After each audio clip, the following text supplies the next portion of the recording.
Before I go, I'd just like to share something with you. It's been on my mind for a while. In society, people keep calling each other crazy. I'm crazy, you're crazy, everybody's apparently crazy. Me personally, I don't like that word. I find it offensive. Because when someone calls you crazy, they're insinuating that you're not very intelligent. And in this particular circumstance, I call you crazy because you really believe that you can change things. And you can't. Because I am the change. And all paths moving forward lead to damnation.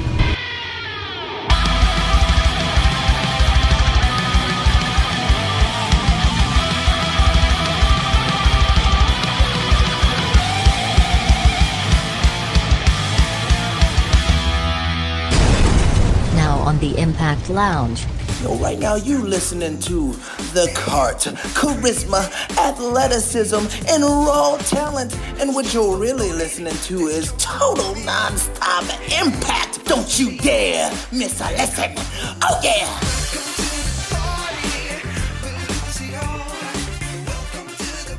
What's up, everybody? Welcome back to Total Nonstop Impact, Impact Talk for Impact fans, brought to you by the Impact Lounge, the #1 source for Impact Wrestling news and discussion. This is Trent, along with my co-host Kyle. Kyle, say hello to the public. Hello, public. Trent, it feels great to be back right here on the podcast. Great episode of Impact this week. Can't wait to talk about it. Everybody's talking about Killer Kross, man. Killer Kross is the topic of discussion amongst Impact fans this week. I think rightfully so. That's the man right there, man. That's the chosen one, is what I'm calling him. So, but before we get in the review, Kyle, I think we gotta give some love out to some of the listeners, man. We've had some another great week of reception here by the loungers. The Impact Loungers are loving us, man. So, all right, we're gonna kick it off. Robert Smith, he said, "Thanks for the show. Keep up the good work, and thanks for keeping me up to date with what's happening on Impact." So, Robert, thank you very much for listening. We're glad to be your official review source. We got your back, Robert. Stick with us. It's going to be a fun, wild ride. Wild, like a roller coaster. Right. Roll the Great jumped in here. Mizero, our fellow lounge family. He said, "Appreciate the review, guys, and the analysis. Keep up the good work." He gave a little shout out to also that throwback of King of the Mountain that we mentioned. So he mentioned that too. That's how he found the whole thing. So we all got roots, Kyle. We all got roots.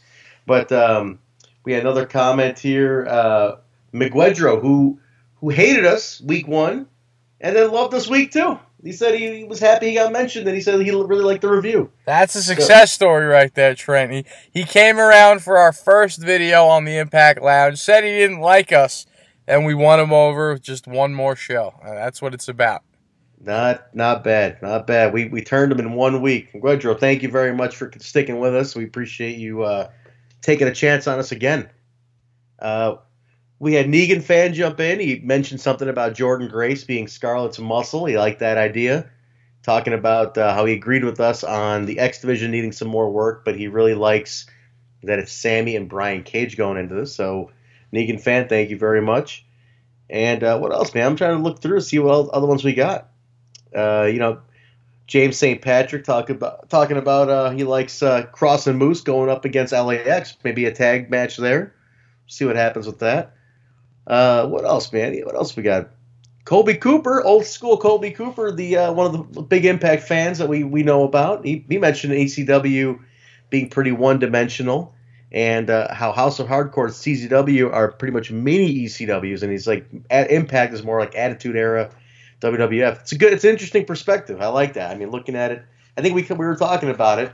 Interesting perspective there. Appreciate the feedback. Keep it coming, folks. We love it, Don't just listen to the show. Interact with the show, please. Drop your 2 cents in the YouTube at any point. It doesn't matter. Even if we don't stop to engage you, something catches your mind, tickles your fancy, if you will, please interact with us. We're desperate for your attention. Yeah, I love attention. But we had a good one from Whoopsie here. Whoopsie left a couple of comments. I love Whoopsie. Whoopsie's great. He says he likes how we keep kayfabe alive on this show, and he likes that they're recorded within the Impact world. Hey, Whoopsie. That's what it is. We are within the Impact universe here, man. That's what we live in. That's what this is. We're all about Impact Wrestling, so that's great. But he also mentioned, Kyle, he talked about your top 5 list. And he said as he was listening, before you hit number 1, hygiene was going to be his number 1. And he said he can't stand it when you sit down and smell pits or ass. And it's also embarrassing when you drag people along with you to the show and they're smelling pits and ass. It's true, man. I was preaching the gospel last week. Listeners, in case you missed last week's podcast, go to the very end and catch my top 5. I spoke the truth, the whole truth, and nothing but the truth, Trent. When you go to independent wrestling shows, sometimes you get subjected to the horrendous smells of dirty pits and dirty ass and the lack thereof regarding deodorant. Oh, dude, I swear they need to, like, deodorant companies need to sponsor independent wrestling or just wrestling shows. Like independent professional wrestling brought to you by Right Guard Speed Stick. I'm telling you, if you can shave 30% off of that BO sometimes at these shows, Jesus, I think that's a success story, man. I mean, all you gotta do is like put up an image of like your favorite indie darling using Right Guard, and boom, sales will spike. Whoopsie also had an interesting thing too. He said he also hates the arrogant fans like you did, but he's also from Long Island, Kyle. You guys are probably neighbors. Hey, Whoopsie, let's go get some pizzas and bagels together sometimes, huh? Yeah, there you go. Whoopsie's a Long Island boy, man. I think you guys get to hang out. Not enough that he replaces me on this podcast, but Whoopsie, what's up, man? Go hang out with Kyle. Go straighten him out once in a while. Shout out to you, Whoopsie. Tell Kyle to bring his charger with him when he goes places, because apparently that's still a problem going back to Bound for Glory. Chargers. Hey, man, the phone dies. The phone dies. What are you going to do? If it dies, it dies. I got to get one of the portable chargers is what I need. They make portable chargers now. I got to get one of those. I carry one with me, man. You got to have one. KT, the Aussie Impact guy, he said he's been listening to us for a while. He's a listener from our original feed on the Total Nonstop Impact, which is still there. Don't forget to subscribe, everybody. We're also on YouTube. We're going to be posting some exclusives on our YouTube page, so check that out. Wow, all the way from Australia? We got an Aussie listener. He was a listener from the old feed, man. So awesome. He loves that we're on the Impact Lounge. He loves the reviews, and he says that he also agrees that Tommy Dreamer is an absolute legend. He wants to see more Taya and Tessa. Last woman standing match for the belt, maybe. So, KT, that's awesome. Thank you for listening to us all the way down under, man. We're going to come stay with you when we come down under. We got a place to stay. We got a buddy out there. Let's wrap up this little part here, Trent, and move along. But we appreciate the YouTube comments. Thank you so much. Please. So many of them. Thank you, guys. Keep them coming, folks. Very cool. Thank you, guys. We appreciate that. And, all right, Kyle, we had a great episode of Impact this week, man. What do you say? It was, we had the October 25th, 2018 edition of Impact on Pop. Impact After Dark. It was Impact After Dark. Let me tell you something, Trent. Let me tell you something. I forgot that we were changing times here. So I went on Thursday at 8 p.m. as per usual. Went on the old TV, popped on my Impact Wrestling Pop TV. However, no Impact. I forgot that the times had changed, and I was treated to Gilmore Girls.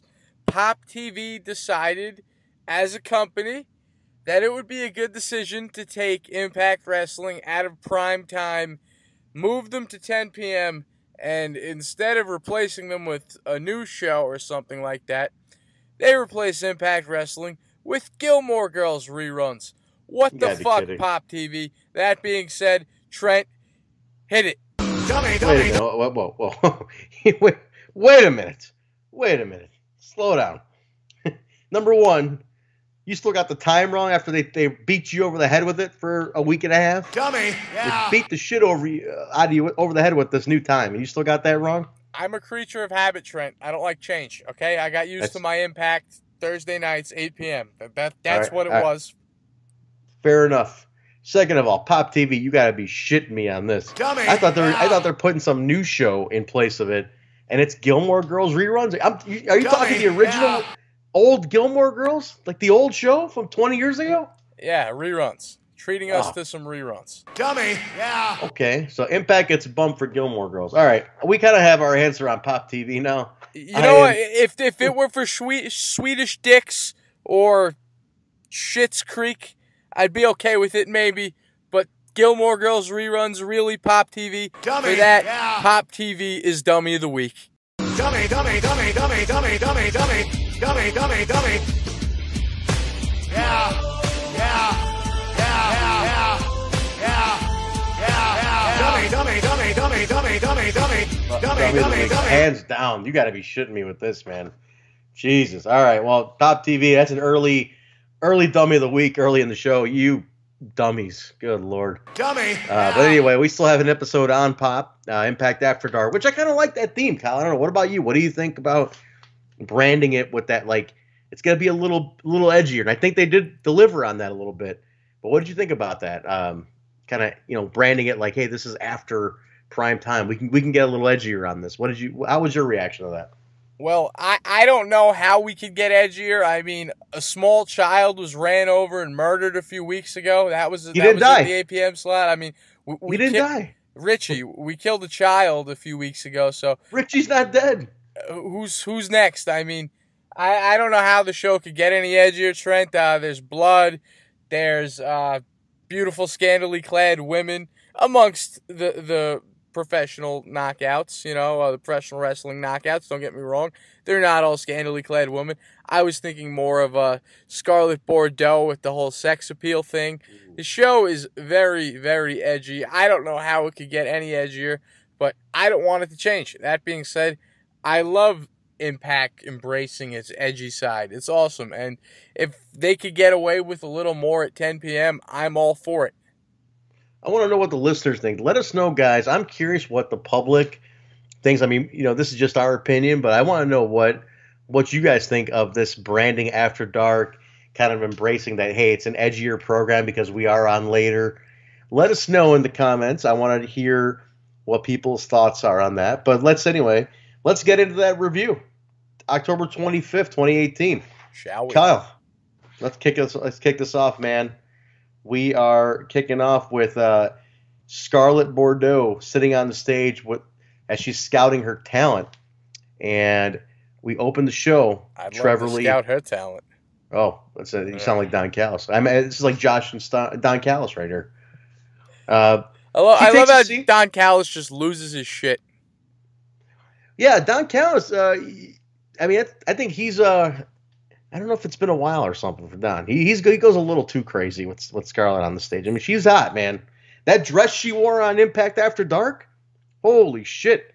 That dress was there was barely a dress. Yeah, I think Don Callis was the one that sent her a dick pic in the personal video.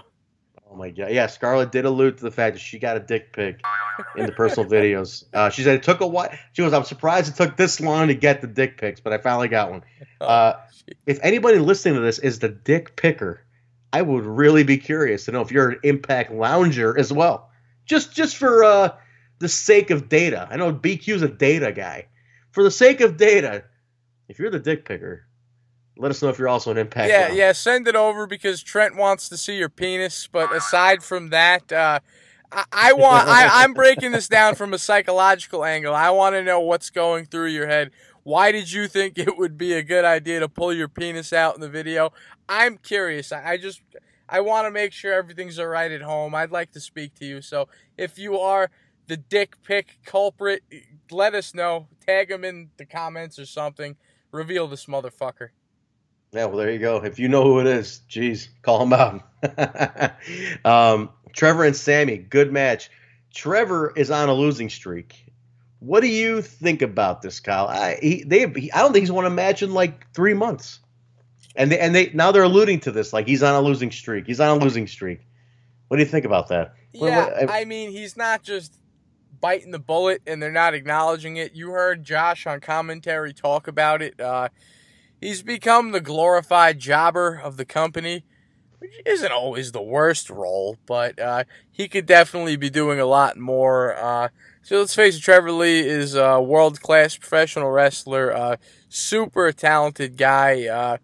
so agile. He could go with the best of them on a cruiserweight X Division level. Trevor Lee is amazing.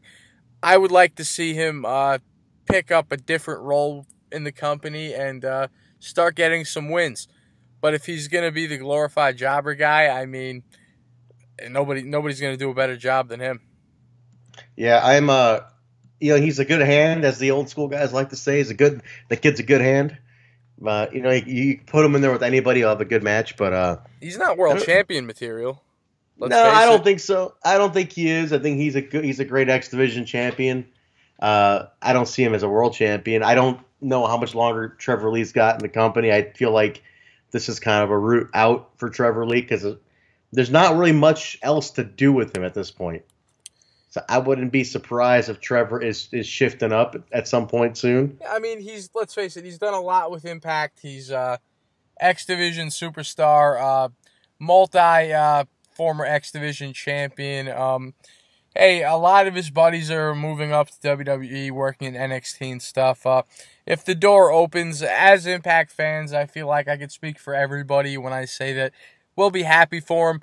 We'll like to see him go off and do other things in the industry and, move up that old grand ladder, so to speak. But, I mean, we're just speculating here, something that could be totally untrue. But if that were the case, we'd be happy for him and the door would still be open for him to come back. However, Trent, you don't even know if that's going to happen. Maybe he's going to sign another deal and maybe he is going to become Impact World Champion. Who knows? Who's to say? Listen, who knows, man? But I'll tell you what, I saw him this weekend at AEW, and he was wearing a sweet Impact hoodie, man. And it's one I've seen Santana and Ortiz wear, too. And I'm like, where the fuck do these guys get this hoodie? It's not on shopimpact.com. And I go, where the hell? And I saw it one time during the Twitch pre-show for one of the UK special with the UK versus Impact special they did. And I'm thinking, all right, it's only UK available. And check the UK merch site. It's not on there. And I asked Trevor, I go, dude, where did you get that hoodie, man? I really want one of those hoodies. And he's like, yeah, I got it on the UK tour. I just took it from the merch table we had set up. I just grabbed one. And I go, dude, they don't have that for sale. And he goes, oh, man, I thought they did. He goes, I didn't know. And so I told Trevor, I go, dude, if you see another one, you grab me one. I'll pay you. Trent's going to have to slip somebody a 20.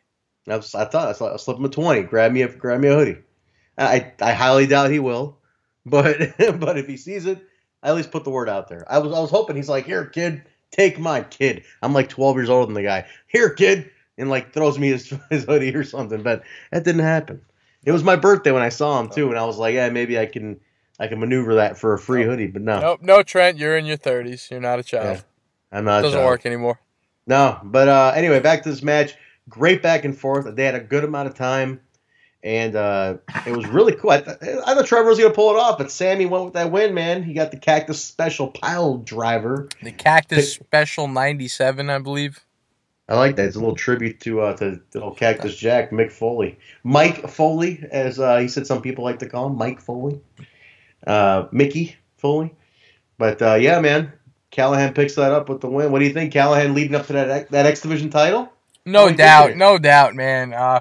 Sami Callihan is going to 100% become the X Division champion. Dude, I just love the little all the little things about OVE, man, out there. They're hysterical. They're so funny to watch. Aside from being super talented, they're genuinely funny guys out there. What do you think about this whole Jake Christ impersonating Sami thing all the time? Mini Draw, dude. Hashtag Mini Draw. Mini Draw is the man. Mini Draw. It's his best friend. It's his best friend, the world, as he likes to say. Mini Draw. I don't know where they're going with Mini Draw, but it's kind of funny. But all right, man. So from there we go backstage. We got King, and he wants revenge on Conan and LAX, but Homicide is reminding him, yo, the bosses declared the war is over. It's finished. Squash it. Don't even bother. But then King has a revelation. And then he finds a loophole on how he can get the Conan's boys. We don't know but he seems sinister about it. So we'll see. We'll see where King goes with this, man. He's a slimy son of a bitch. Kyle, your thoughts? Yeah, man, you can't trust King, that's for sure. I mean, his eyes tell it all. Look in the guy's eyes. You'll see everything you need to know about him. We'll see what he's got up his sleeves as the episode rolls out, but it's definitely going to be something mischievous. Do you think it's kind of, I mean, not that it maybe gets too remembered, but do you remember when he came in as a member of the DCC the first time? Yeah, it was only like 2 years ago, I remember. Yeah, do you remember, like, do you think it was kind of like, what a disservice, because, like, this is what he should have been doing 2 years ago. Yeah, what he's doing now. No, dude, when I interviewed Bram, we talked about that a little. We talked about Eddie on the interview. Interview actually never got released. I sent it to you. I don't know if you ever heard it, but somebody offers me some money or something through PayPal. Maybe I'll send you a copy, but yeah, it got a little wild. We had a little too much fun. Bram decided, hey, dude, don't put the interview out. We'll record another one. We never got around to recording the new interview, but in the interview, he talked about how one night during the DCC run, they gave Eddie the microphone, and Eddie cut a promo out in the ring. I remember in my head which episode of Impact it was, and Eddie cut this amazing promo, but then they didn't capitalize. They didn't do anything with him after that. Fast forward, it's like he's doing everything that he should have been doing years and years ago. This is Eddie King. If you're going to put Eddie Kingston on your TV show, you got to let him be Eddie Kingston, and that's exactly what we are getting right now. No, he's very natural. The guy is a super natural performer. And if you give him the right platform, that guy, dude, he has delivered. That whole story with LAX, he has done nothing but deliver, man. I've been so impressed with what he does. You know how, like, in movies, certain actors steal the scene, they say? Yeah. When they do, like, backstage stuff, promos, specifically right here, Eddie Kingston always, he's like, he's the brightest shining one in the room. He always kills it. Yeah, man, I'm impressed with that. So I want to see where it goes. I hope there's more for Eddie. And one thing we forgot to mention, Kyle, going back to that opening match, was that Brian Cage did come out after the match was over. Well, no, that's what was so funny to me when he powerbombed Jay Chris. Just the look on Jay Chris' face, hysterical.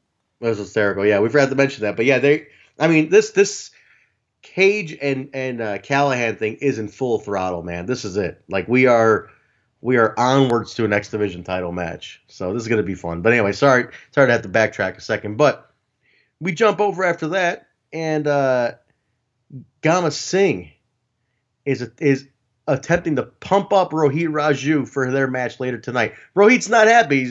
Chacha is got him freaking rattled, man. Chacha's got Rohit nervous. Like, he still can't figure out why he's got to fight his uncle. Like, he can't figure it out. Well, why am I fighting my uncle on national TV? No, Trent, you got it wrong. Why would you say he was trying to pump him up? Did you watch the episode, Trent? I watched it, yeah. He was making Rohit Raju give him a massage. Well, yeah, I mean, but he's trying to get him ready to go, man. That's what it is. What was Rohit Raju going to get from that? How was that helping him? It puts him in the zone, man. Puts him in the zone. This Gama Singh, man, I've had it up to here with him. You can't, man. That's Chacha. There's no having it up to here with Chacha. That's Chacha. That's Chacha, man. Gotta love Chacha. Chacha's great. But from there, Eli Drake comes out and takes over commentary. He forces Don Callis out of commentary, and he said because of his he's taking legal action against Impact, and he's talking about it's being an unsafe work environment. And he scares Don Callis off. He takes the headphones, and he's like, I'm calling. I'm here, and I'm gonna voice my frustration with this goddamn place. Don left pretty quick. Don ran out. Don went after Scarlett Bordeaux's locker room. Most likely, or he went to go film his video for entry. Oh, jeez. But she never mentioned who that dick pic was from. But just saying. All right. Anyway. We got LAX taking on the Heavenly Bodies. Now, I don't know how familiar, Kyle, you're a youngin'. The Heavenly Bodies were an old tag team back in the 90s in the Smoky Mountain and WWF. made up of Dr. Tom Pritchard and Gigolo Jimmy Del Rey.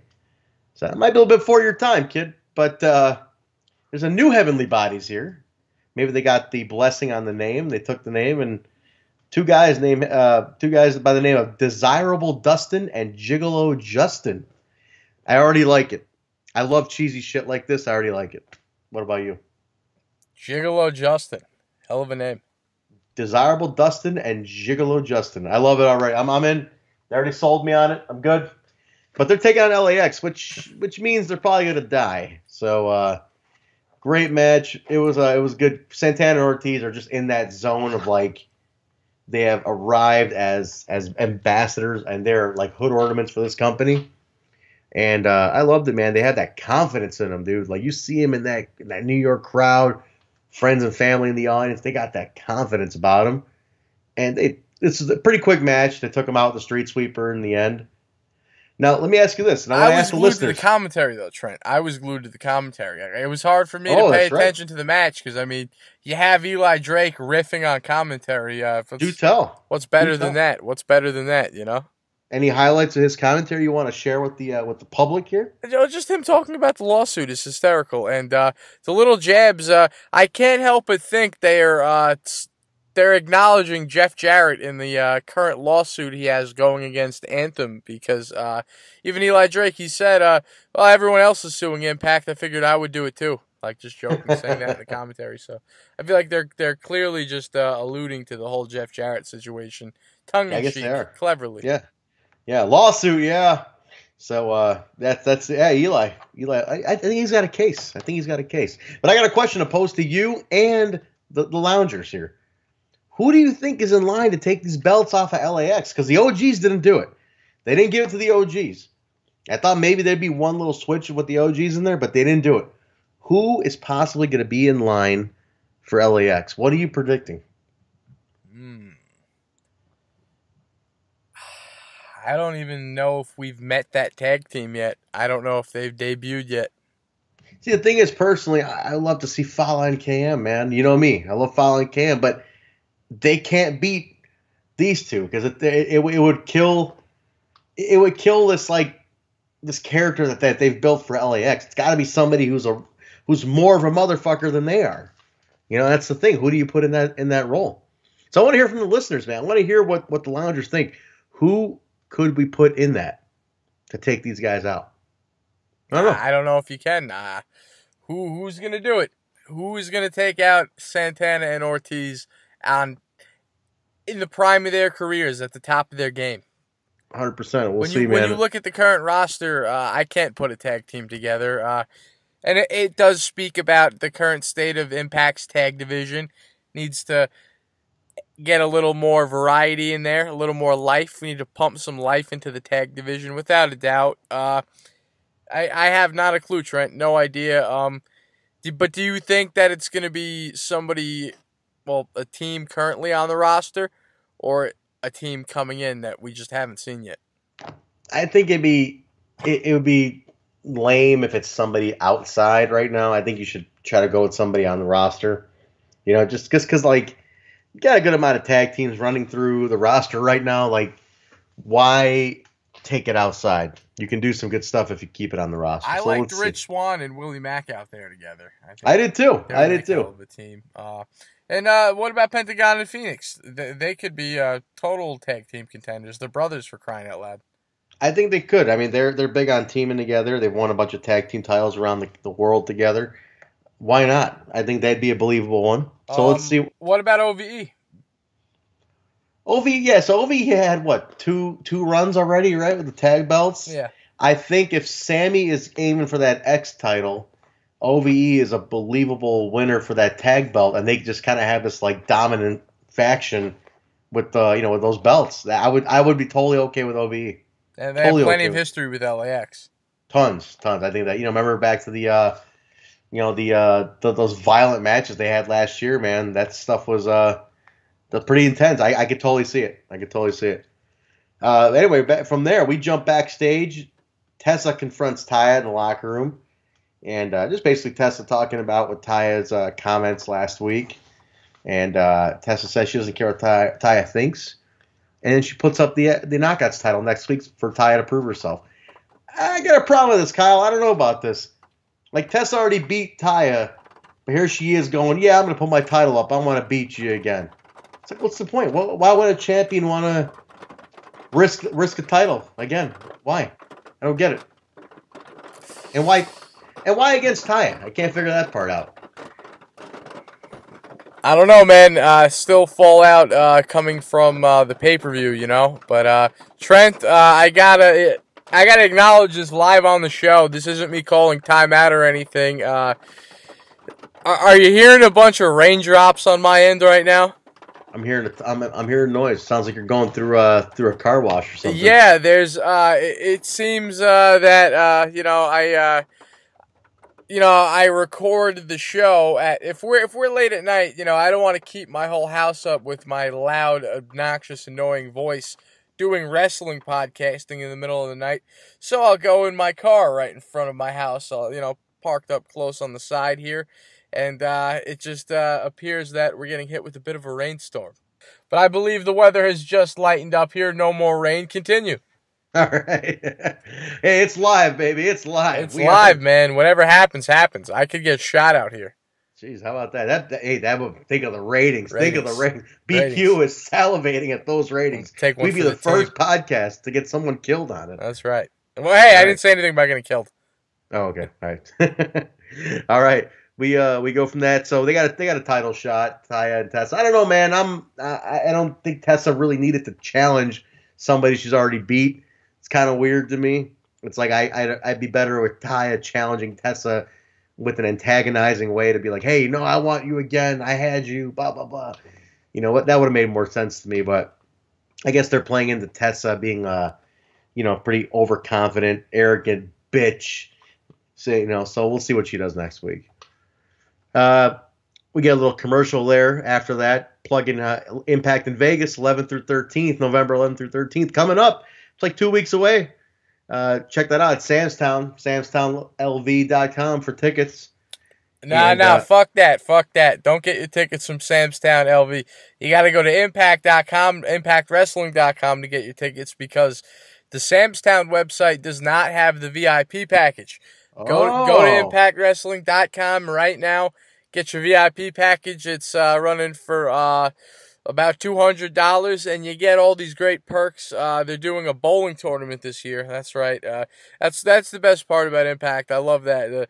The bingo tournaments, the mini golf tournaments. This time around, they're doing a bowling tournament. That's going to be awesome.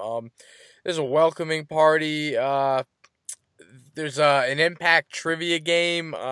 Whole bunch of cool exclusive stuff for you to attend outside of just catching the Impact shows. So definitely check that out. If you can spare the cash, head on over to Impact.com, ImpactWrestling.com, that is. Did it again. The ImpactWrestling.com. Get your VIP tickets. And, hey, if you don't have the extra money, you got to get regular general admission. Not a problem. Go on over to SamstownLV.com. Get your tickets right now. There we go. Beautiful. There you go, guys. Get the VIP. I've done Impact VIP. It's fantastic. Do it. All right, we got Matt Sydal, Ethan Page. They run into LAX backstage, but LAX says, nah, not interested. Nothing to do with you. Move on. Nope. Ethan Page kind of they do the third eye thing, basically mocking the OGs a little, or LAX, sorry, a little bit. LAX is not interested in putting a title shot their way. That's another tag team. Matt Sydal and Ethan Page. Might be a little too soon for them though. Moose and Killer Kross. Moose and Killer Kross with Mackenzie Mitchell. They're next in this backstage jump around, and they're just kind of. Wait, are they really? I was guessing for them to be a tag team.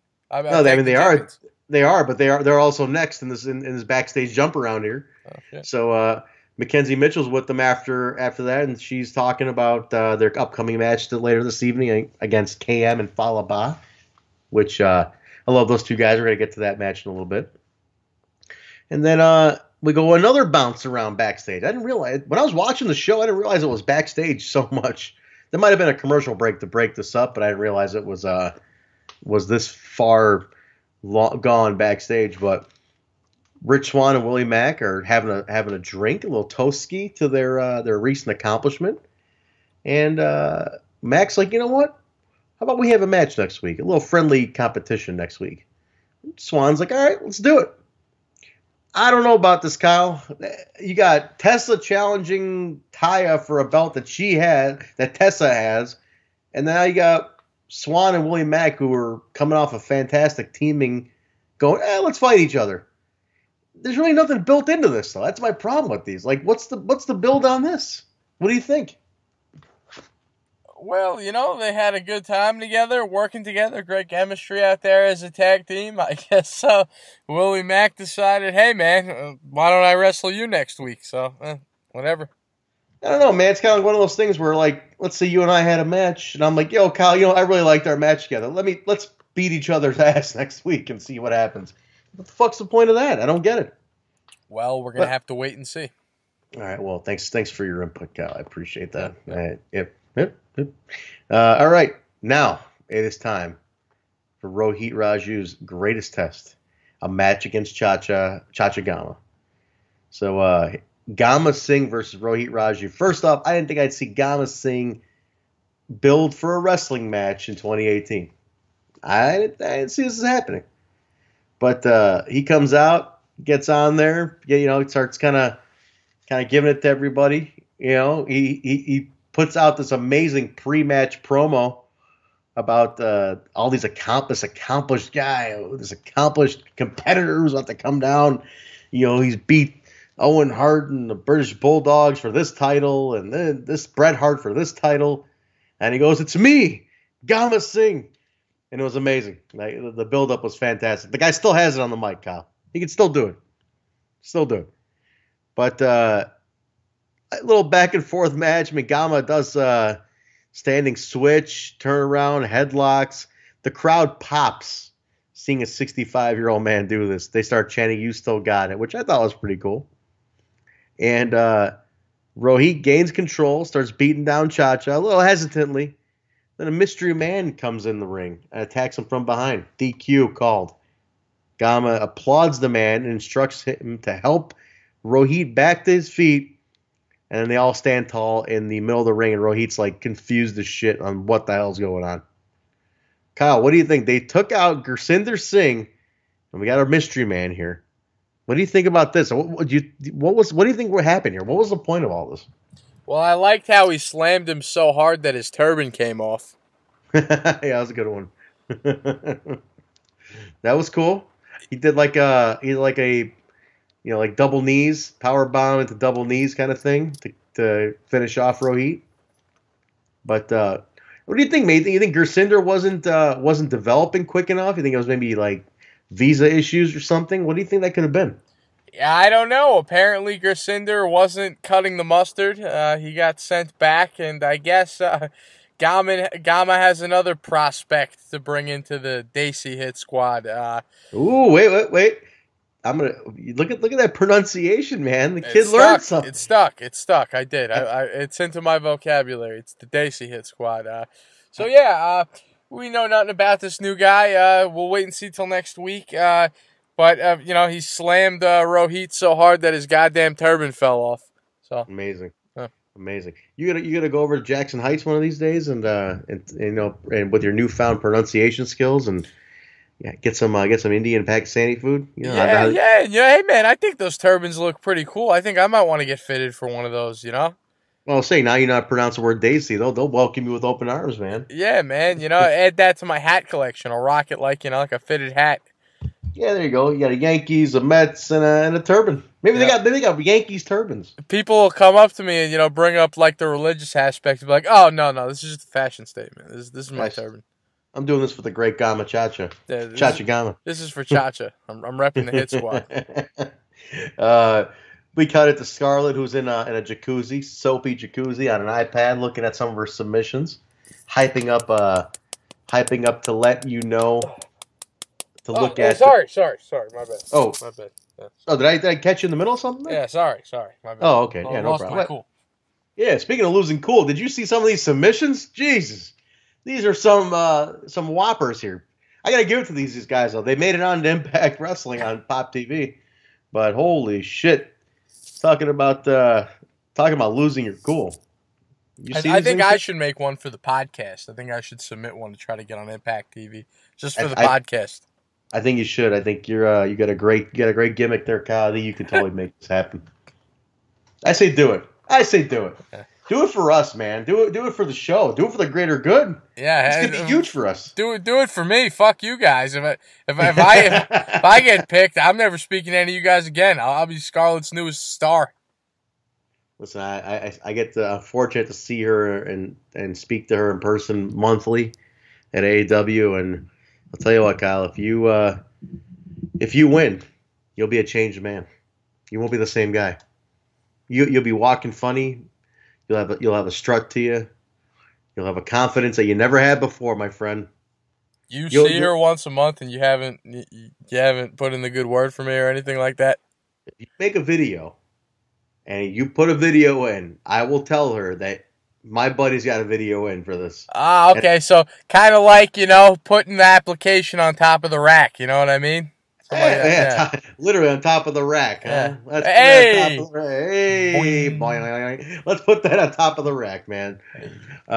Yes, I will place your application on top of her rack and let her know, or on top of her stack. Did I say rack? I meant stack. And I will let her know that you have applied and to maybe give you a little unfair treatment. We'll see what happens. Get that video in. All right, so from there, Kyle, are you recovering? Are you all right there? Oh, I'm good. We can move along. Oh, okay. Just making sure you're breathing. You fall into these scarlet holes once in a while, Jeez. Beautiful. Johnny Impact hyping up his match against Fenix later on that night, and basically says, hey, Fenix, you were at my wedding. You're one of my best friends, but it's going to be a nice fight. This is another one where it's kind of like, hey, we're friends, let's fight. But this one has a title at stake. It's not like the, Rich Swann and Willie Mack, where it's like, hey, we're friends, I want to whoop your ass. It's kind of like, hey, Phoenix wants a title. So, cool. Yeah, man, I'm good with this one. But then we come to this match, Moose and Killer Kross against KM and Fallah. Kyle, I'm going to let you tell me what you thought about this match first, because I got thoughts. Go. Well, I know that you are the biggest mark in the world for KM and Fallah, so I already know what direction your comments are going to go in, but I got to give credit where it's due, man. Killer Kross and Moose, mostly Killer Kross. Now, I love Moose. I'm a big fan of Money Moose, specifically. I love the new character, all the ridiculous outfits, but I can't help but think, man, that relationship, it's not going to go on for too much longer. Killer Kross, why would Killer Kross have any friends? Killer Kross doesn't need any friends. Look at that guy's face. You think Killer Kross gives a shit about Moose, Trent? I don't think so. No way. That is not going to last too much longer. But they do work pretty good as a team, as Austin Aries' bastard stepchildren, wherever he is. He's the drunk dad that went out for cigarettes and didn't come home. We don't know where he's at, but we got Killer Kross and Moose taking on Fallah and KM. Hell of a match. Man, the crowd loves KM and Fallah so much. Mostly Big Fallah. time. Nothing against KM, but the crowd is just... Whenever Fallah's tagged in doing his thing, the crowd is just eating out of his hand. All the chants, the no-no-nos, the bahs, everything. The crowd loves Fallah. They love KM too. Don't get it twisted. They love KM too. I love how KM is still sticking to that outfit. The Fallah. What do you call that? Kind of like sumo wrestling. It's like the gi. It's like the sumo gi kind of thing. Sumo gi. Yeah, no, it's pretty cool. I want to get one of those too. Get me a turban. Get me one of those. I'll be all decked out. Yeah, you'll be all Asian all day long, man. South Asian, Fresh. Middle Eastern, fresh. I like that. Something was pointed out about KM's gear on this one was I think Don said something about, he goes, what's on the side of his trunks? What is that? Because Fallah's got the panda. He goes, it's not a panda, and he goes, no, it's a ferret, because KM's got a pet ferret and he loves his ferret, so he's got a ferret on the side of his trunks. But I thought that was adorable, a little ferret. KM's a softie, but dude, this match was fantastic. I mean, You're right. Like you said, Fallah, every time he gets tagged in, people pop. And KM too, for that matter. He was over, man. They were also, in their backyard in New York. So I mean, Russell Pro in New Jersey is where these guys are kind of home guys. It's right in the backyard there. So I think it was a matter of people in that crowd really know these guys well. So it was fun. But what a hell of a match, dude! I love that Moose and Kross gave a lot to these two to keep them over, keep them strong. But it was cool, man. I like that they got the steamroller, the people's toe got put into this match. KM taking that dive and just bashing his leg into the guardrail. Did you see that, man? His ankles hit that guardrail, man. Oh shit! Oh, I thought he broke his ankles. That's what it looked like. Dude, no shoes on. I don't know if I did, but then I don't know if you caught this too. When Kross stood up, he had a huge gash on his back. Did you see that? Yeah, I did. I couldn't tell how he got it though, because it wasn't on that dive, but he got it at some point on that fall outside. But great match. Kross choked out KM with the cross jacket to get the win. That was, I think, a real highlight of the night. But right after that, man, you had Eddie Edwards. Well, actually not after that, but Eddie Edwards had come out during the match and started brawling with Moose and started choking out Moose, and he kind of dragged Moose away right as the finish is kind of being set up. So then Eddie and Moose are fighting all around the building. They end up on the roof, beating the shit out of each other on the roof, and Moose retreats eventually. Eddie looks on, he's licking his kendo stick. He's all excited. He's hyped up. The adrenaline's pumping. Alicia Edwards, his wife, comes in and she sees him talking to himself. I can't stand you. You pissed me off. Oh my God, Eddie, God damn it. And then he's just like, screw it, and just kisses her, lays one on her. Right there. He's a prince in, knight in shining armor. Prince Charming lays it on Cinderella. What do you think about that? Was that the kiss for the year? Yeah, Trent, I'm sorry to tell you, but you kind of fucked up the timeline there. Moose locked Eddie upstairs, but you didn't mention how the match continued, and then the Alicia thing happened after the match. Like, Killer Kross choked out KM, but Alicia found Eddie afterwards. That happened after that.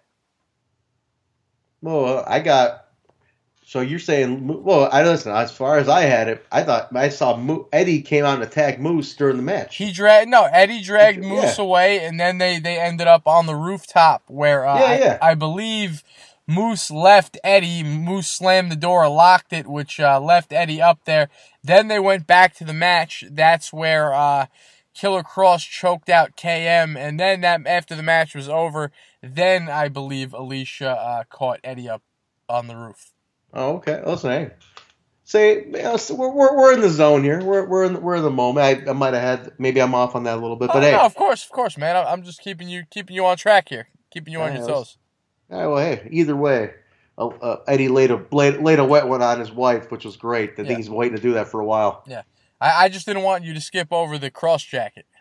No, I mentioned the cross jacket earlier. Oh, okay. I mentioned the cross jacket. I mentioned how he choked out KM with it, got the win, and then how they were brawling upstairs.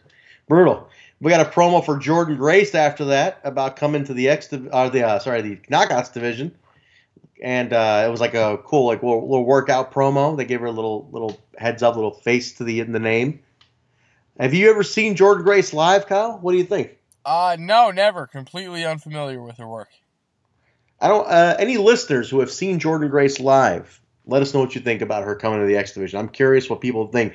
She's a different performer. She's not your traditional knockout, and she's tough. Like, she's a strong chick. She had a moment at All In against Brian Cage, which is how I think got her the most national attention. Was getting kind of having the square off with Brian Cage. She's a tough chick, man. This could be interesting how they book her. I'm looking forward to seeing how she just runs roughshod over the Impact Knockouts roster. So we'll see how it goes. I think she should become the winner of Scarlett's Talent Search. I said that last week. I think it's going to be Jordan Grace. I think Jordan Grace is going to win the talent search and become Scarlett's bodyguard. All right, hey, listen, we'll see. That could very well be, man. You gotta be Scarlett's muscle.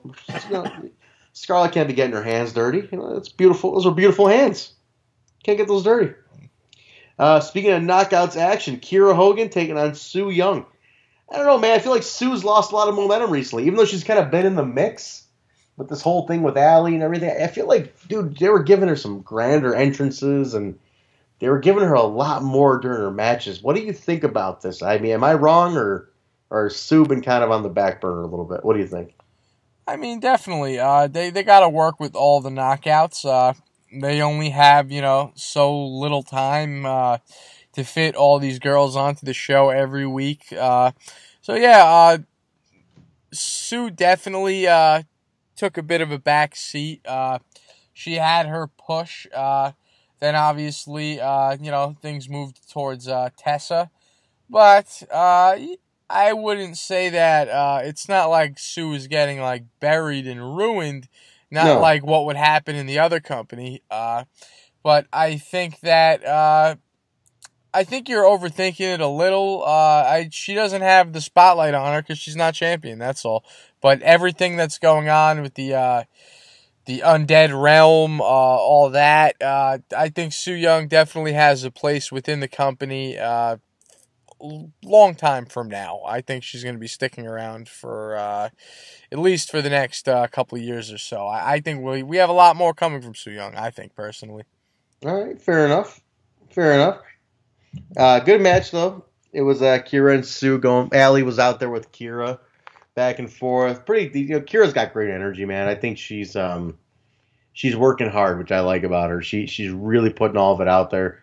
So she goes back and forth, but Sue at one point is about to hit the panic switch on the ramp, but Allie kind of made the save, and then Allie and Sue stare each other down on the ramp, but then Allie starts backing down, kind of like she's fearing for her life, and kind of unexplained. One of those things where it's like, what happened?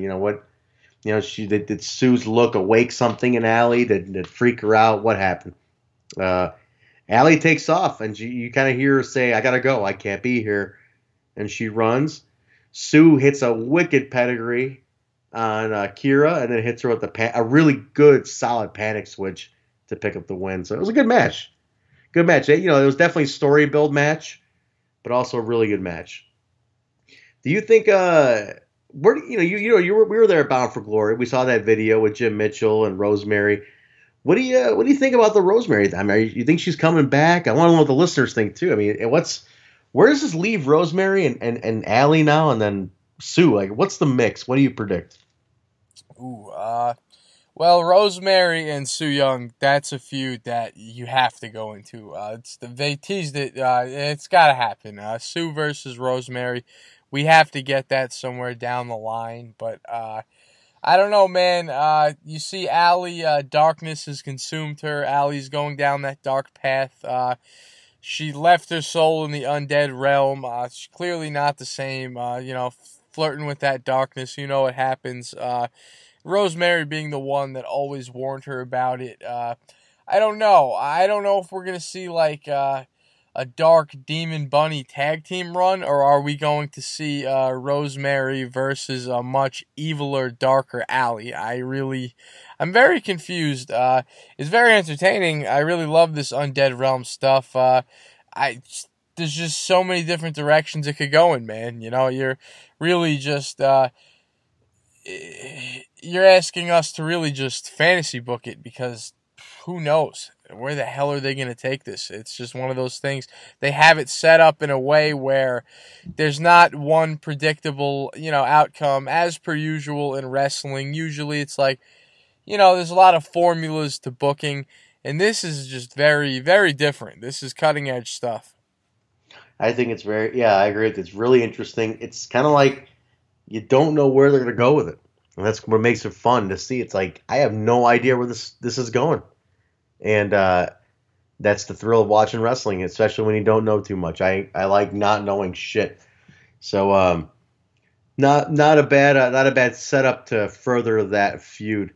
But then we got the main event of the night, Kyle. World champion Johnny Impact versus Fenix.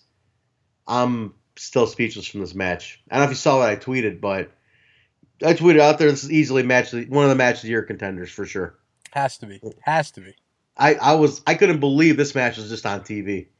That was one of the best TV matches I have seen from Impact all year. Unfucking believable. What do you think? Honestly, I enjoyed that match more than I enjoyed Austin Aries versus Johnny Impact, BFG main event. That might sound crazy, but it is what it is. I really loved this match, man. Phoenix. Let's talk about Phoenix for a second here. Yeah. What a just superstar luchador. Oh, my God. This is the next level. In the ring. Next level. I mean, dude, nobody does this. This is like he's on another astral plane, man. You put him against a guy like Johnny Impact, I mean, you're watching like a video game. You're watching a real-life video game. The stuff these guys are doing is just, oh, man, it's unreal. It's totally unreal. I wasn't 100% sold on Johnny being the champion, but this match... you know what? I love Johnny as a talent, dude, but we'll get into it. I'll let you talk. Oh, I just stepped all over you there. I love Johnny. God. I love Johnny as a talent. I think he's great. I think he's a good champion, but I think he's a little cheesy on the microphone, man. I think he's very a little cheesy. A little corny. Yeah, very cheesy on the microphone. I've talked to a lot of people who say that that's one of the things that keeps him away from Johnny is that cheesiness on the mic. It's kind of like he's a cool, bad dude. You know what I mean? Yeah, I'm a cool guy. I'm so cool, man. I'm way cooler than you. But he's got charisma, which is his hook, but he's very talented, man. This match kind of put his title reign over for me in the sense that as long as he gets really good opponents who can hang with him, who can bring out the best of him, that's where he's going to shine. Like guys like Phoenix, dude. This match was like such a great game of ping pong, man. Back and forth. I loved it. Their chemistry was unreal. Unbelievable. A great match. Clean match. Starship Pain to retain the championship. I really enjoyed it. I got to see Phoenix the next day. I saw him at AEW. He was taking on, I can't remember who he fought, but Phoenix was great, man. I think it was Sammy Guevara, actually, another young prospect on the indies. But Phoenix likes to call me Poppy. That's what he likes to call me. Poppy. Yeah. Poppy, when he sees, hey, Poppy, he's a nice guy. Likes to call me Poppy. Nice. Hell of a match. Phoenix, world class. Him and Pentagon are just two unreal brothers. But this match here with Johnny Impact was one to remember.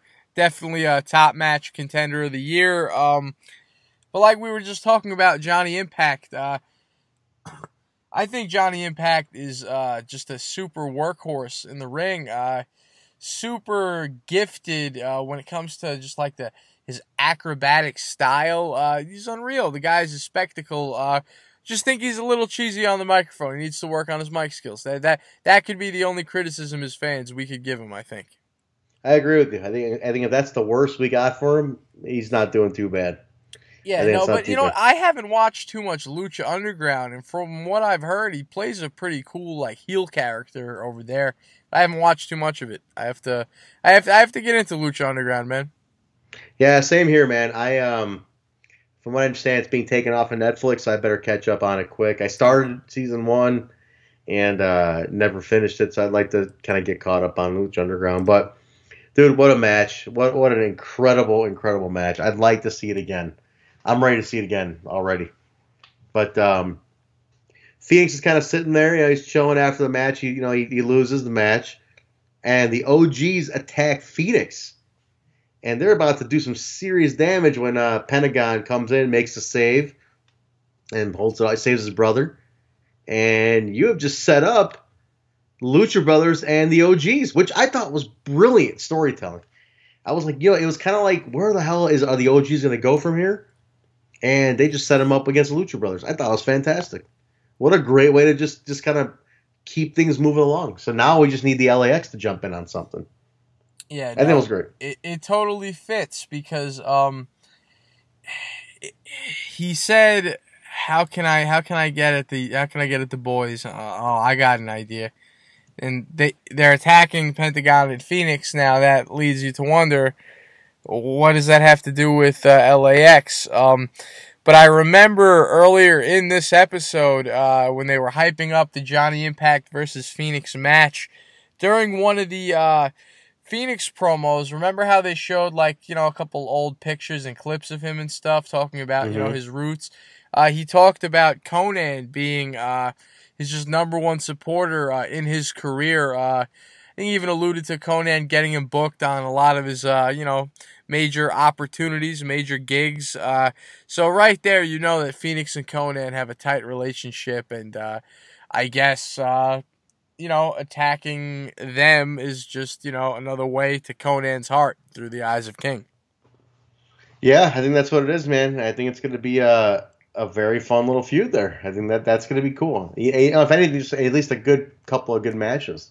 Yeah, definitely. I'm very interested to see how the styles meet, because nothing against Homicide and Hernandez, they're fantastic, but let's face it, they're a little older. They're in their veterans phase of their career, so their style is a little slower. Let's face it, it's not 2006 anymore. Nobody can escape, father time, so to speak. So I'd like to. It's just interesting to me to see two guys a little older versus two younger guys that are on top of their game. It's just going to be real good stuff. Really interesting. Yeah, I agree, man. But the episode wasn't over right there, Kyle. No? No, it was not. It was sure the fuck wasn't, because Killer Kross. Killer Kross, the man right now. We cut the Killer Kross in the back, and he's kind of talking to himself, and he's just talking about cutting a majestic promo. Very, very intensely majestic promo. And as he walks away, they pan down, and Johnny Impact, world champ, is laid out with the Killer Kross calling card on him. And he steps right over him and keeps walking, man. And they set that up for next week. Kross and Johnny Impact. I think it's next week for zero. They're calling it 0 Hour. I'm not too happy with how quick this was, man. This is just too quick for me. That you just set it up. It's like I want a little build to these two. So we'll see where it goes. I was reading somebody's comment online. I think it was KT, the Aussie guy, mentioned, maybe it could end in a DQ. So that way you kind of get to build it up to Homecoming, which would be nice, which I would love to see. Milk it out a little. Yeah, you have to. I think, or you milk it to Vegas, which is where Killer Kross is from. He's a Vegas guy, so maybe you put it out to Vegas. Ooh. Maybe you set it up for there. So, hey, who knows? Who knows where they got it set up for? But the fact that Killer Kross is in the title hunt that's it. That's what I've been wanting from day one. Shut up and take my money. Take my money, man. I will gladly fork it over for this. So, but yeah, man, Kyle, that was the October 25th edition of Impact on Pop. What did you think, man? Overall show, I thought it was a hell of a show. I know I come off biased, but I'm giving that one an A. It was action packed from minute one to the end. What do you think? Great episode, man. They really have a great balance between the wrestling and the backstage stuff. Show feels edgy, got a bit of a gritty punk rock vibe to it. Overall, yeah, I loved the show. I'm obsessed with Killer Kross. The guy is fantastic. Totally just in his own lane, on another level. But the main event of Fenix versus Johnny Impact, definitely just a great, hard-hitting, high-flying match to remember. 100% agreed. Great way to close it. I love it. But all right, man, we're gonna that's the review. We're gonna take a little break here, and then we're gonna come back with my top 5 of this week. Kyle, I'm taking the top 5. You had a great top 5 last week, which went over like Rover. I'm going to give my hand in the top 5. So we'll come back right after this. Yeah, that's how we're going to do it from now on, Trent. We're going to find the dummy of the week ourselves within the show. Every week, whenever we find, naturally in conversation, whether it's in the intro or during the episode review, when we find a dummy, we're going to hit that soundbite. That's going to be how we do dummy of the week. But the top 5, you know what we should do, Trent? We're going to do what we originally were going to do with dummy of the week. But the top 5 will go back and forth every week. So this last week I picked my top 5. This week you pick your top 5. I can't wait to hear it. Total nonstop Impact. Impact talk for Impact fans. We'll be right back, folks. Greetings and salutations, Impact Loungers. My name is Teresa, and this is your Knockouts Report. Now, okay, I know what y'all are thinking. Really? Trent and Kyle brought a woman on board the Total Nonstop Impact boat? Yes. Why? Because they've been crewing around and they've been going around in a big old circle. So sometimes you need a woman to stop and ask for directions. So here we are. But anyway, I've been watching wrestling long before, well, pretty much majority of my life. I'm not going to tell you how long exactly that is because that would involve aging myself, and you never ask a lady her age, ever. Anyway, it's report time, so let's get into it. Now, first things first, this past week on Impact, this past episode, we had Kiera Hogan in a match with Su Yung, who is quite honestly one of the scariest knockouts I've ever seen. And I thought Raka Khan was pretty scary. But anyway. So, Kiera Hogan was accompanied to the ring by our favorite bunny, Allie. However, Allie shocked everybody by basically just having a complete and total change of heart.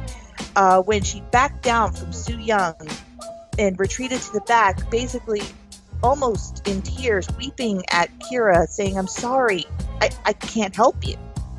Running to the back, leaving Kiera essentially on her own with Sue, who picked her up for the win and did her finishing move, the panic switch. This move frightens me, guys, and for many reasons. And unless you're blind and you've never seen the move, and by all means, and what the heck are you doing on this podcast, go to the Impact YouTube channel right now and just witness it for yourself, and you'll understand why it's scary. Anyway, sorry. Halloween mood. Moving on. Speaking of Allie and Rosemary have some sweet-looking shirts available on their website, demonxbunny.com. And not just shirts. They have just about everything you could possibly need, from 8x10s to a lovely selection of wearables. I know secretly Kyle's been eyeing up that Shattered Souls t-shirt that Rosemary just came out with, and it's pretty sweet looking. Personally, I would like the Demon Bunny tumbler for Christmas. Hint, hint, wink, wink, nudge, nudge. But so basically, if you have a little hiveling in your house and you just don't know what to get them, head on over to demonxbunny.com and just peruse and see what you'll find. And also, while you're on the interwebs, hop on over to YouTube, subscribe to Allie's World, where they have their series Masters of the Multiverse. Super funny, and you'll get to see some old faces, some new faces pop in and out. And either way, it's just fun to watch these two characters play. So go ahead, hop on over there, watch that, and also find out what your little hiveling has on their wish list when you take them over to demonxbunny.com. Again, Kyle, Shattered Souls t-shirt, size big. Me, Demon X Bunny, hot cold tumbler, Christmas, December 25th. Never changes. Anyway, Scarlett Bordeaux, basically the mistress of masturbators, has let out a tweet because she is doing her talent search, and not only was she doing her talent search for the entire Impact roster, now she's opened it up to us, the fans. So, she tweeted out today, "So today I received my first dick pic in the video for submissions at Impact Wrestling, in parentheses, not impressed. Blown away that it took this long. Good job, guys. You're not as creepy as you look." Oh, she told you about my dick pic video? Yes! And while you're at it, I spoke to the pharmacist at your local CVS. He's getting a little concerned that you're using the trial size cheap lotion. Oh, no, Teresa, you're not supposed to talk about this on the podcast. Don't you love yourself? Jergens, Ultra Healing, it'll help. Oh, God. Also, on this past week's episode of Impact, you can see the main reason for Kyle's CVS lotion runs, making goo-goo eyes at 1/3 of the member of OVE. What's going on there? Dum dum dum. I guess she's cheating on me. Well, she was making eyes at Dave Crick, so you tell me what's going on there, brother. You better stay away from my woman. Batter up. Anyway. And also, I think you'll probably have to fight JT Davidson because on his, have you ever listened to his podcast on How I'll Manage? He refers to Scarlett Bordeaux as his future ex-wife. I think everybody wants a piece of the smoke show. I don't blame anybody, not one bit. I've seen straight women who say, yeah, I get it. But regardless, the greatest boner inducer since Viagra is still accepting submissions at scarlett@impact.com. Or is it Scarlett Bordeaux at impact.com? I think it's just Scarlett at impact.com. You've been paying way too much attention, Kyle. I'm getting a little concerned. Anyway. Somebody's got to do it. So essentially, if you are talented, and she's opening it up to anybody, men, women, whoever, your dog, you got a talent, send it her way. I'm pretty sure she might find it amusing. Oh, and also, fellas, little future dick pic etiquette for you. 4 out of 5 women don't want to see your dick. And that 5th girl is a dude in his mother's basement in Albuquerque. Stop it. Anyway, so if you want to follow me or tell me if you want to follow me on the social medias, tell me where I'm wrong. You can follow me on Twitter at Teresa, TheResa HT6. You can also follow wrestling group that I'm a part of. It's facebook.com// I can never remember which, Wrestle Alliance Organization, where we don't just talk Impact, we talk all wrestling from all over the world, because we feel like when it comes to wrestling, there shouldn't be this us versus them mentality, or if anything, all wrestling should be shared for everyone to enjoy. So, but anyway, that is me. That is the Knockouts Report. This is Teresa reminding you, don't be a diva. Be a knockout instead. And we are back. Kyle, top 5 of the week. Are you ready for this? Lay it on me, Trent. My top 5 this week, in honor of us going back to Nashville for homecoming. My top 5 is the top 5 unsung/forgotten heroes of the TNA Asylum years of Impact Wrestling. All right. Now, did you watch? You watched all those, right? I mean, you watched a majority of them? Yeah, right? Not when they happened. I saw them, later on, I caught the reruns, put it that way. All right, so here we go. We're starting it off. Should I go? Would you prefer 5 down to 1? 5 down to 1? Yeah, that's how I did it last week. Start with 5 and go down to 1. All right, number 5. I'm going with the Disciples of the New Church, which was made up of Brian Lee and Slash, who were managed by Jim Mitchell, Abyss's quote-unquote dad. You familiar with these two at all? Yeah, of course, dude. That's classic Asylum era right there, man. Classic. Disciples of the New Church. Brian Lee, some might remember him from his runs in Smoky Mountain, but he was also the fake Undertaker. He the classic choke slam to Tommy Dreamer in ECW through all the tables. That was him, wasn't it? That was not Brian. Was that Brian Lee? Yeah, I think they called him not Prime Time or Showtime, something Brian Lee. It was. You're right. Yeah, he had a brief run in ECW. That's right. He was also in the Disciples of Apocalypse in 1998 WWF. But Brian Lee and Slash, who was Wolfie D from the PG-13 back in the USWA Memphis days and stuff, so he was a well-accomplished wrestler. Managed by Jim Mitchell. They were former one-time NWA TNA Tag Team Champions. All right, number 4 is a combination, but it's a related combination thing. It is the SATs, the Spanish announce team, and their cousin Red. Now, I know Red did have a run when they went forward from the Asylum, but his peak was at those Asylum years. I consider Red's career TNA and split into 2 parts, pre-injury and post, because I feel like Red was never the same after his knee injury. But what a time to be a fan of high flyer stuff. Joel and I believe it was Jose Joel Maximo were the SATs, and then you had the Amazing Red. The stuff that these guys did from an X Division point of view was ridiculous. And SATs never got the tag belts, but Red did have the tag title with Jerry Lynn, short run, and he was a 3-time X Division champion. So, number 4, the SATs and the Amazing Red. Kyle, any thoughts on those guys? Oh, man, the SATs, you're taking it back. I mean, everybody knows Amazing Red, but I totally forgot about the SATs. And their careers, man, don't just look at Impact.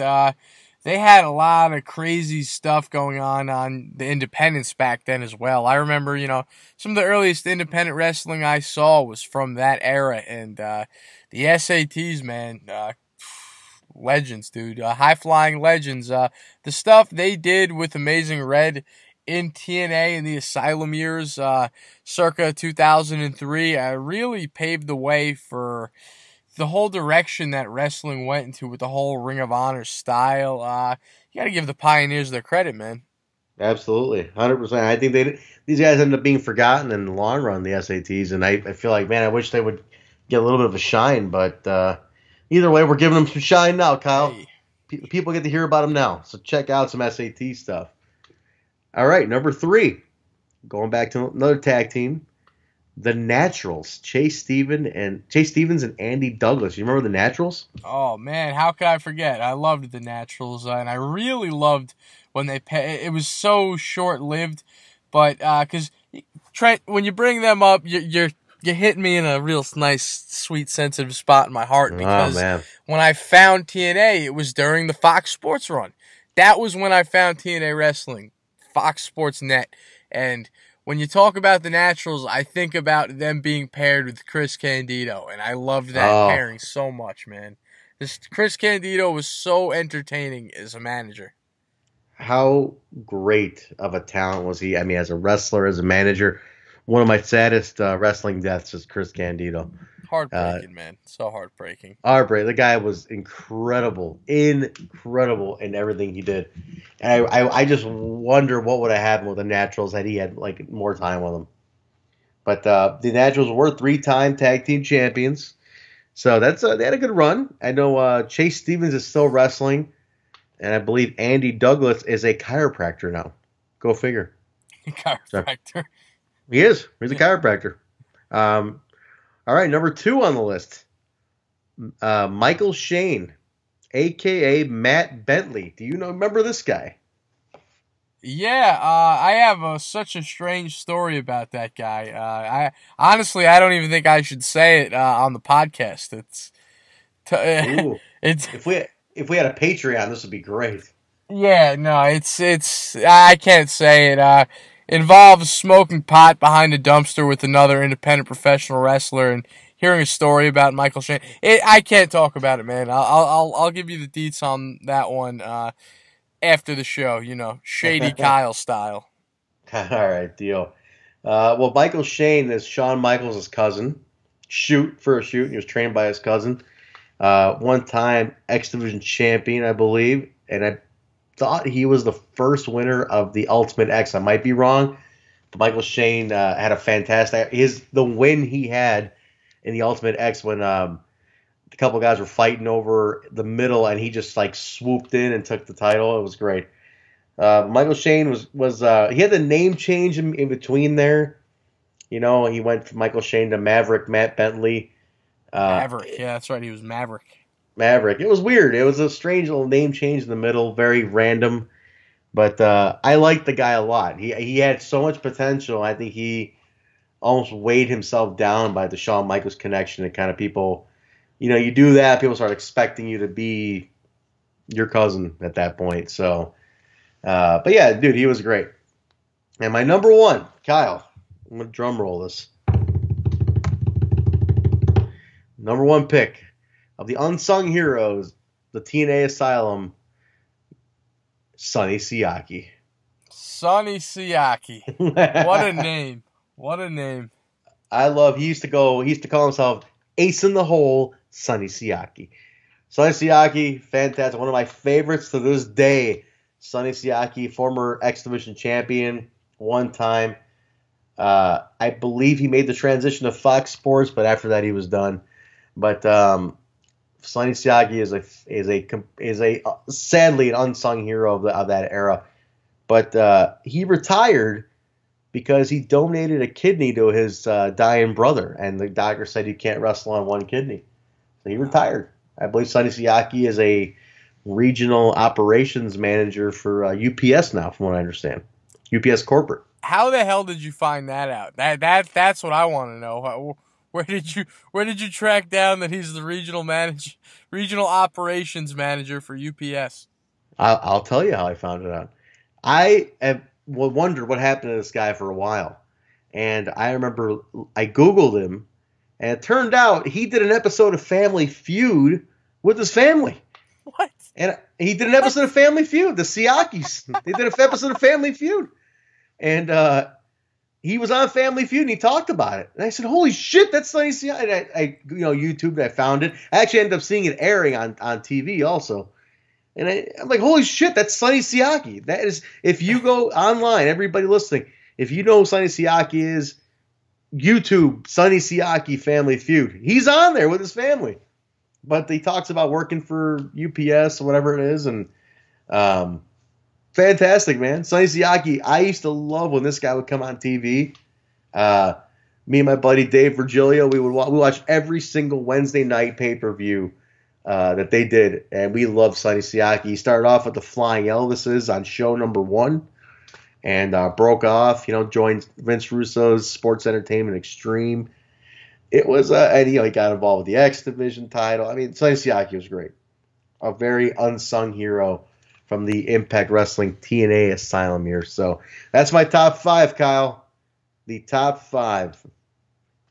What do you think? Did I miss anybody? Did a hell of a job there, Trent. Nobody else could have done that. If there's anybody listening, a fan, loungers, tell me who you would have put on your top 5. I'm a big Asylum years fan.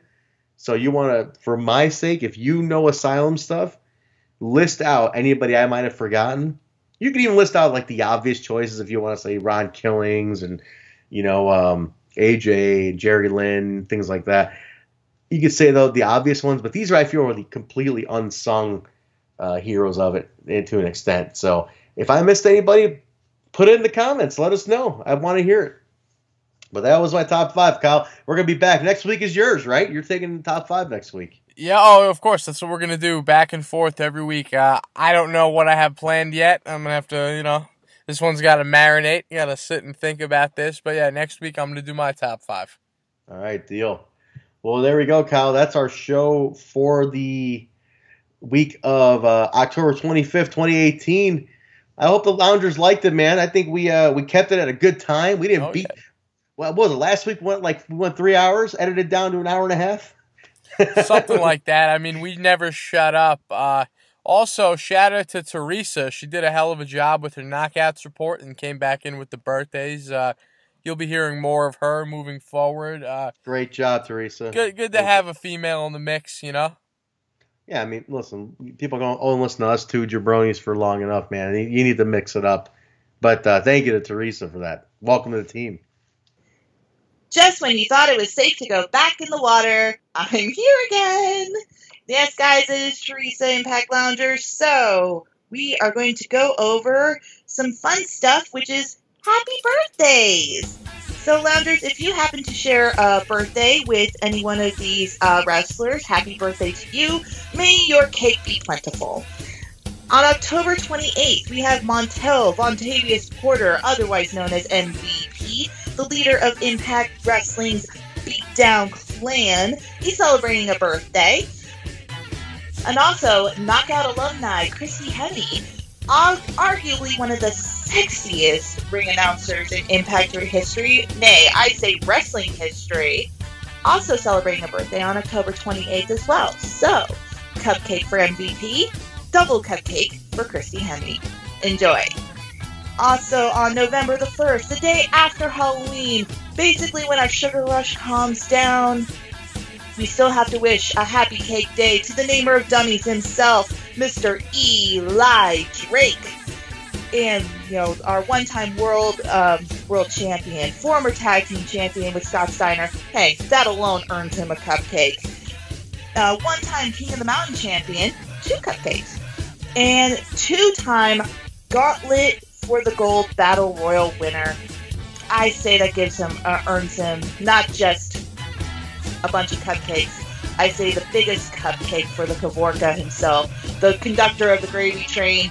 Anyway, happiest of birthdays to everyone listed. Everyone have a great week and enjoy your time. But yeah, man. So that's the episode here, guys. Thank you very much for listening, as always, to Total Nonstop Impact Talk for Impact fans on the Impact Lounge. You can find us at We Talk Impact on Facebook, Instagram, and Twitter. You can find our shows on our feed on Stitcher, SoundCloud, Apple iTunes, iHeartRadio, Google Play, and TuneIn Radio. Subscribe there. We are exclusive to the Impact Lounge first and foremost. You will get it here on the Impact Lounge channel and on the Impact Lounge feed, but we also have ours, so definitely subscribe to both. Leave comments, rate and review on both. Let us know what you think. We want to keep building that reach for Impact Wrestling. So if you're an Impact Wrestling fan, let people know, man, to get the numbers up in all areas of Impact Wrestling.